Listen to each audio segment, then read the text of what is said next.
كان يا مكان حدوتة مش من زمان، بتحصل كل يوم وبيعيشها ولاد وبنات في كل مكان. كان في ولد اسمه سيف. سيف كان عنده طاقة كبيرة وبيحب يلعب، ويا سلام لو يكسب. لما بيكون رايق بيبقى دمه خفيف ولذيذ، بس لما حاجة تزعله ما بيعرفش يسيطر على نفسه. لو خسر لعبة يزعق، لو حد سبقه في حاجة يتعصب، ولو اتقاله لأ ممكن يصوت أو يعيط بصوت عالي جدا. أصحابه بيحبوه، لكن لما بيتنرفز بيبعدوا عنه.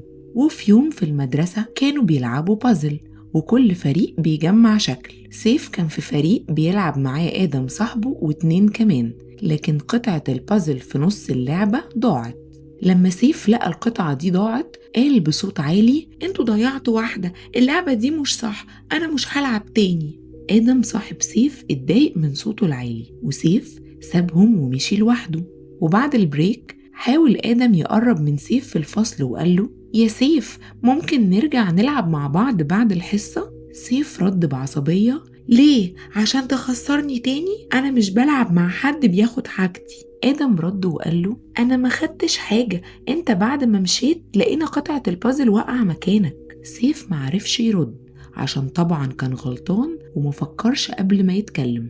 بعد كام يوم ماما خدت سيف معاها السوبر ماركت. سيف كان مبسوط قوي في الأول، ولما شاف لعبة عايزها قال لماما، بس ماما قالت له: المرة دي مش هنشتري لعب، احنا جايين نشتري طلبات البيت يا سيف. بعدها بدقيقتين سيف طلب من ماما لعبة تانية، بس ماما قالت له: انت عندك زيها يا سيف، وبعدين مش انا لسه قايلة النهاردة مش هنجيب لعبة؟ ايه رأيك لما نروح نلعب باللعبة الجديدة اللي بابا جابها لك الأسبوع اللي فات؟ سيف وشه بقى أحمر وبدأ يزعق: انتي مش بتحبيني، أنا مش عايز أروح معاكي تاني. وبدأ الناس يبصوا حواليهم يشوفوا مين اللي بيزعق. سيف فجأة صرخ وقال: انتي دايما بتقولي لا، أنا ماليش دعوة، أنا عايزها. مامة سيف وشها احمر من الإحراج من كتر الدوشة اللي عاملها سيف، بس بدل ما تتعصب بصت في عين سيف وقالت له بالراحة: أنا عارفة إنك متضايق يا سيف عشان عايز تجيب اللعبة، بس ما ينفعش يا حبيبي نزعق كده. لو محتاج تقولي أي حاجة قولي بهدوء ونفكر سوا. بس سيف مسكتش وقال لها: لا، أنا هفضل أعيط. ماما قالت له: وانا قلتلك قبل كده يا سيف عياطك مش هيخليني اغير رأيي، احنا متفقين قبل ما ننزل اننا هنجيب طلبات البيت بس النهاردة. فضل سيف يعيط، فماما مسكت ايده وكملت الطلبات اللي بتشتريها وهو بيعيط.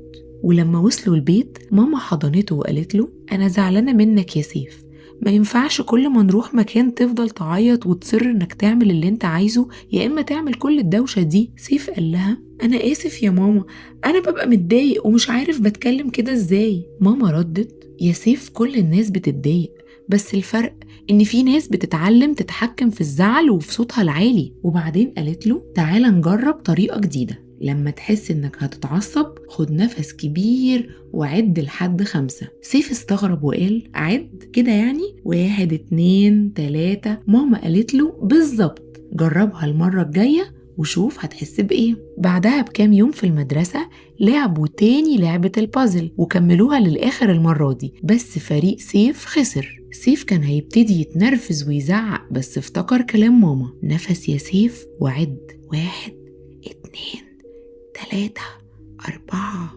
5. بعد ما سيف عد قال لأصحابه: مش مشكلة يا جماعة، المرة الجاية نكسب. آدم بصله وقال له: ايه ده يا سيف، انت ازاي مش زعلان اننا خسرنا؟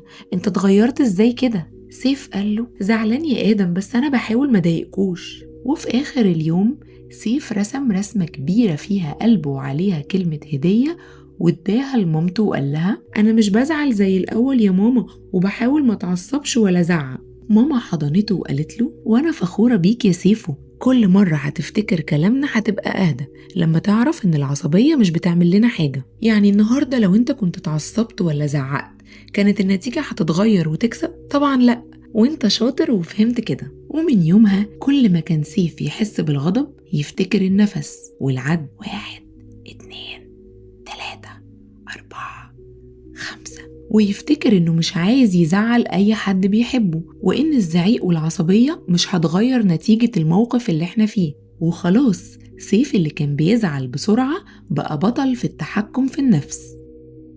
وخلص الكلام. استنوني وهستناكم في حكايات كتير قدام.